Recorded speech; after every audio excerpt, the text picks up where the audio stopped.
علماء کی کیا اوقات ہے؟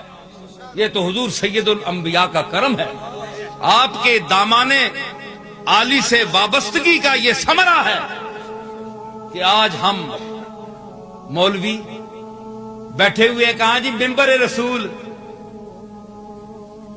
ممبر رسول نہ مسیت رسول نے حوالے نال،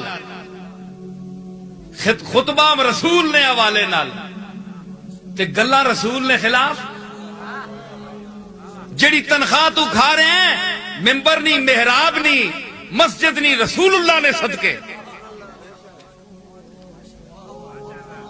تے شرم کرو، جس کا کھائیے اس کا گائیے، تو کچھ حیا ہونی چاہیے۔ تو اس نظام کو نافذ کرنے کے لیے امت کا متحد ہونا ضروری ہے۔ اب میں گفتگو کو سمیٹتا ہوں کہ اللہ تعالیٰ نے جو ارشاد فرمایا کہ وَعَلَّمَكَ مَا لَمْ تَكُنْ تَعْلَمْ وَكَانَ فَضْلُ اللَّهِ عَلَيْكَ عَظِيمًا، اس میں واضح فرما دیا کہ حضور کو جو چیز آپ نہیں جانتے تھے اللہ نے اس کا علم آپ کو دے دیا تھا، اور وہ علم کیا ہے؟ یہی علم ہے کہ آپ زندگی کے ہر شعبے میں شریعت کا حکم ڈھونڈیں گے تو آپ کو مل جائے گا۔ تو علم تھا تو حکم دیا نا، کسی پہلو بھی شریعت میں کوئی تشنگی نہیں ہے، حضور کے ارشادات میں نے کسی پہلو کو تشنا نہیں رکھا۔ آپ کی خدمت میں آخری چند جملے میں پیش کروں گا جو ہمارے اس محفل کا خلاصہ ہیں۔ اللہ آپ کو جزائے خیر دے کہ آپ نے اس حوصلے کے ساتھ اور ذوق کے ساتھ میری گفتگو کو سنا۔ اب میں یہ گزارش کروں گا کہ آپ جانتے ہیں کہ ہمارے اس خانقاہی ماحول کو اب یہ نئی نسل جو ہے یہ ایک مذاق کی حیثیت سے دیکھتی ہے کہ یار یہ کیا چیز ہے، یہ پیری مریدی کیا چیز ہے، یہ مولویت کیا ہے، مخصوص وضاقتہ ہے، یہ مخصوص آداب ہیں۔ صرف درباروں تک دنیا آباد نہیں ہے کہ اب جو گولڈے شیف دنیا آتی ہے وہی دنیا ہے، باہر دنیا ہی کوئی نہیں ہے، انسان تو باہر ہے، مخلوق کا سیلاب تو باہر ہے، پوری دنیا میں ہے، درباروں میں تو چند لوگ آتے ہیں۔ تو آپ کس مقصد کے لیے جاتے ہیں؟ آپ کیا لینے وہاں جاتے ہیں؟ یہ آپ سے سوال کیا جاتا ہے، یہ آپ سے سوال کیا جاتا ہے، آپ کیا لینے جاتے ہیں؟ یہ آج تبلیغی جماعت، یہ دوسرے مسلک کے لوگ یہ کیوں لوگوں پر چھا رہے ہیں؟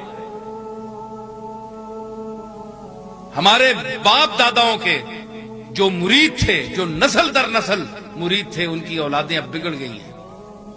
وہ کہتے ہیں جی وہاں کیا جائیں، ہمیں کچھ سکون ہی نہیں ملتا، نہ کسی پیر میں کوئی بات ہے، نہ کوئی متوجہ کرتا ہے، نہ کوئی خطاب ہے، نہ کوئی مخاطب کرتا ہے، بس جاؤ جی نذرانہ پیش کرو، ہاتھ چومو، جو نذرانہ پیش ہی نہیں کیا تو اس نے توجہ ہی نہیں کی۔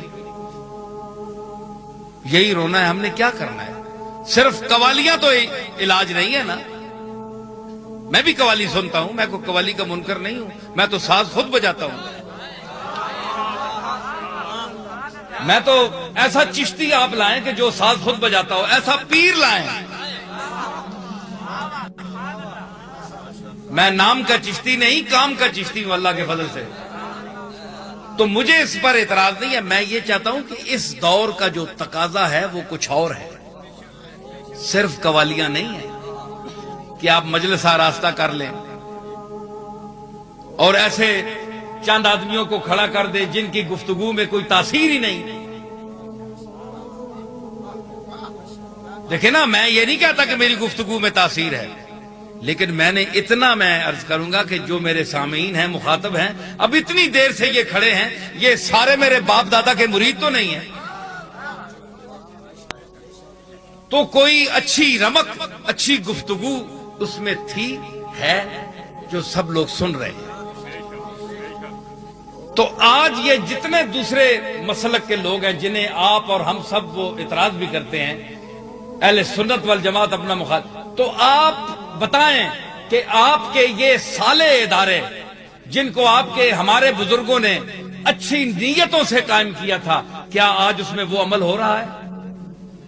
کیا تبلیغ ہو رہی ہے؟ کیا کوئی پیر، کوئی صاحبزادہ خود بیٹھ کر لوگوں کو تلقین کرتا ہے؟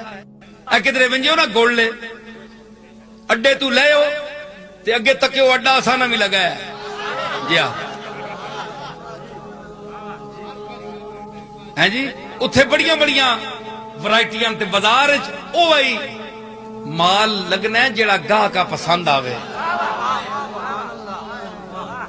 اے وکھری گل ہے کہ اسی ذرا دیر نہ لائے ہاں، اساں نے گاہک 100 سال پہلے گزر گئے۔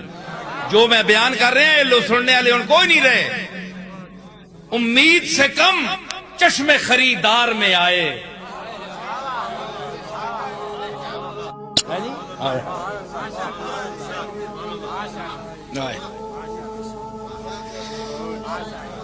ہاں، امید سے کم چشم خریدار میں آئے، افسوس کہ ہم دیر سے بازار میں آئے۔ یہ افسوس ضرور ہے کہ آج علامہ اقبال ہو گیا تے پھر گلا ہونا علامہ جے بندے نال بہ کے گلا کرے، انہاں چبلا نال کون کرے جنہاں نا میٹر ہی صرف پیسہ ہے، سم تھنگ مور، آئے کچھ اور، آئے کچھ اور۔ فلانی پراپرٹی نہ کتنا کرایہ آیا ہے، اچھا اتھے بھی چاڑ دیو ہے جی، ہون بڑے امیر ہو گیا سبحان اللہ، تے پیر میر علی شاہ دی اولاد فقیر